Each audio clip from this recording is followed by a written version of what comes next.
Welcome to the Republic of Burkina Faso. Sometimes the future of a country can be found in the asphalt laid down beneath its feet. Roads are not just roads, they are lifelines. They connect farmers to markets, workers to jobs, and nations to the world. And right now in West Africa, Burkina Faso is betting big on a project that could transform its regional influence. The roads that shape a nation. This is especially important for key economic sectors such as agriculture and commerce, benefiting businesses, farmers, and transporters moving goods like cotton, livestock, and manufactured products. The project carries an estimated cost of around $267 million and is jointly financed by several major development partners, including the Islamic Development Bank, the African Development Bank, the European Union, and Burkina Faso's own government. The PReBBO project is centered on two major components. First, the upgrading and reinforcement of the 155-kilometer Bobo-Dioulasso-Banfora Côte d'Ivoire border road. Second, the construction of a 42-kilometer Banfora-Ouattara ramp, which feeds into the larger Bobo-Dioulasso-Banfora Mali border road, also known as Community Road CU-7B.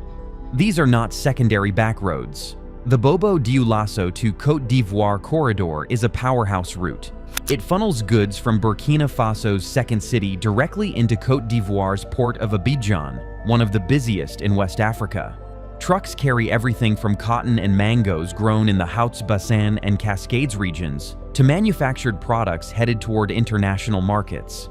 For landlocked Burkina Faso, these trade arteries mean survival. And there is more. The project will also modernize a 100-meter-long bridge over the Leraba River, the natural frontier between Burkina Faso and Côte d'Ivoire. That bridge is being transformed into a two-lane crossing, eliminating a dangerous bottleneck that has slowed cross-border trade for years.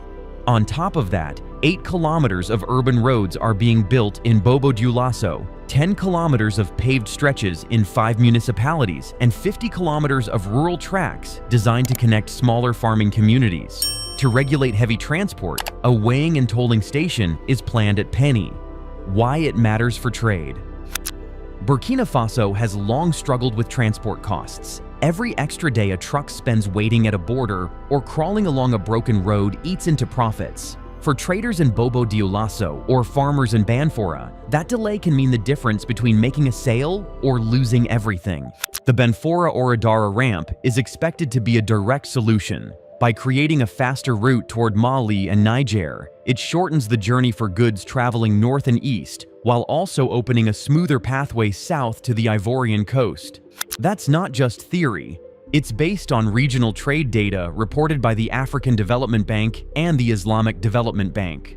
Lower transport costs and reduced delivery times translate into higher competitiveness, both for Burkina Faso's exports and for imports coming inland. So here's the bigger picture. This is not simply a road project. It's an economic multiplier, one that could strengthen Burkina Faso's role in West African cross-border trade. The long road to approval. It's important to understand just how carefully this project has been prepared. The seeds were planted years ago. In April 2024, Burkina Faso's Permanent Secretariat of the Transport Sector Program launched pre-qualification bids for construction companies to handle the roadwork. The submission deadline was June 18, 2024, and by mid-June, they also invited consultants to update feasibility studies and supervise the work. These consultancy contracts are substantial in scope. The Bobo-Dioulasso-Banfora section will be supervised for 26 months, while the Banfora-Ouattara section has a 20-month supervision window. And when construction starts, Lot 1 will run for 24 months, while Lot 2 is expected to take 18 months, rainy seasons included. This level of detail shows the seriousness of the planning. In countries where rainy seasons can halt work for weeks at a time, factoring in climate conditions is not just smart. It's essential. A $267 million vision. Project connectivity is everything when you're landlocked like Burkina Faso. Being without direct access to the sea presents a major logistical challenge for any country, especially one that relies heavily on trade and regional integration. That's why the Bobo-Dioulasso-Banfora Côte d'Ivoire border road project, also known as PReBBO, is such a critical piece of both national infrastructure and broader regional development. Launched in December 2024, PReBBO aims to rehabilitate a major transportation artery, a 155-kilometer highway that stretches from Bobo-Dioulasso to the border with Côte d'Ivoire. The total cost of the PReBBO project comes to an impressive $267 million.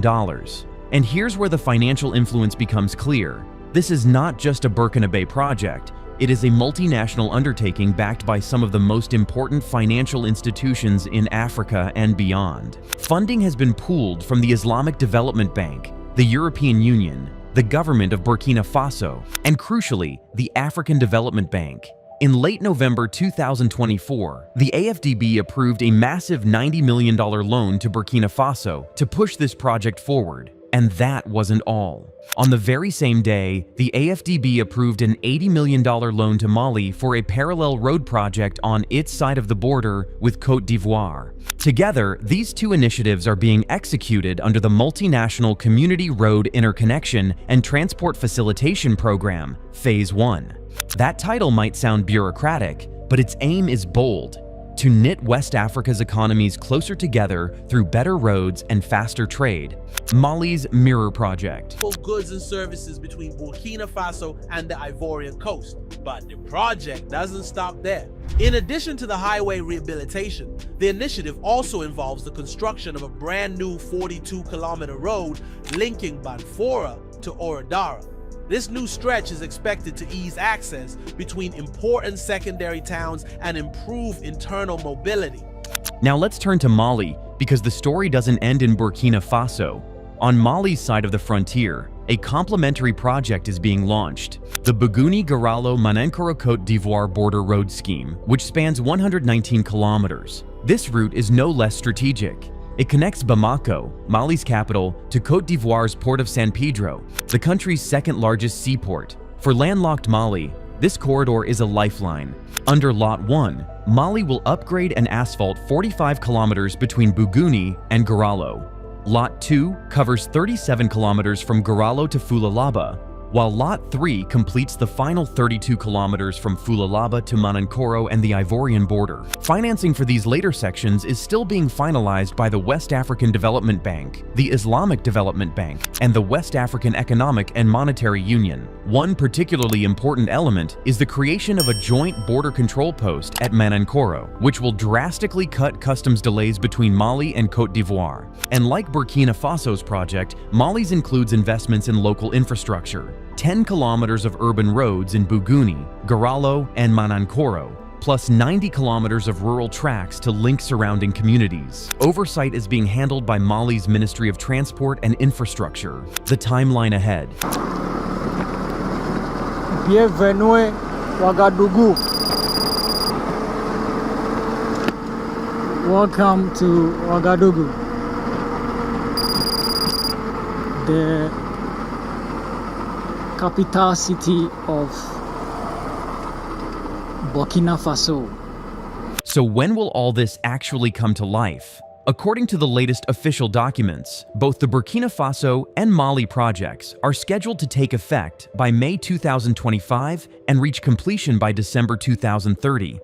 That's a 6-year horizon, long but necessary for works of this scale. Together, they will reshape a large-scale agro-pastoral zone shared between the three countries: Burkina Faso, Mali, and Côte d'Ivoire.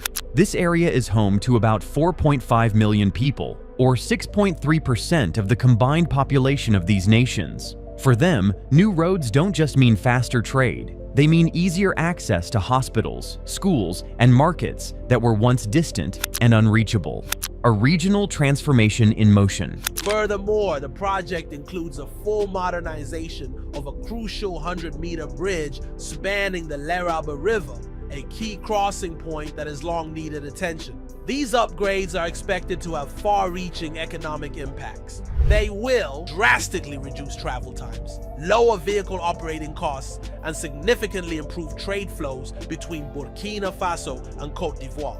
Think about it. For decades, landlocked countries like Burkina Faso and Mali have faced the same challenge: how to get their goods to the sea. Every extra checkpoint, every delay at a crumbling bridge, every truck stuck in mud has held back economic growth. Now, with $267 million committed to Burkina Faso's project and tens of millions more flowing into Mali, this barrier is starting to break. Roads that were once cracked and narrow are being widened, modernized, and paved. Bridges that were dangerous are being rebuilt, and in their place, a true regional network is emerging. By 2030, West Africa could see a corridor stretching from Bamako through Bobo-Dioulasso to Abidjan and San Pedro that rivals some of the most important trade arteries on the continent. When we talk about wealth and influence, it is easy to picture skyscrapers, luxury cars, or oil fields. But in countries like Burkina Faso and Mali, true wealth is measured in connections, the ability to move goods, services, and people across borders quickly and safely. That is the status symbol here. And with the PReBBO project, Burkina Faso is showing that infrastructure is not just about concrete and steel. It is about power, influence, and the ability to shape the destiny of millions. So the question now is, will this ambitious plan stay on schedule and deliver the transformation it promises? That's the story we'll be watching over the next 5 years. Let us know your thoughts in the comments. Do you think Burkina Faso and Mali can finish these massive projects by 2030? And what would it mean for West Africa if they succeed?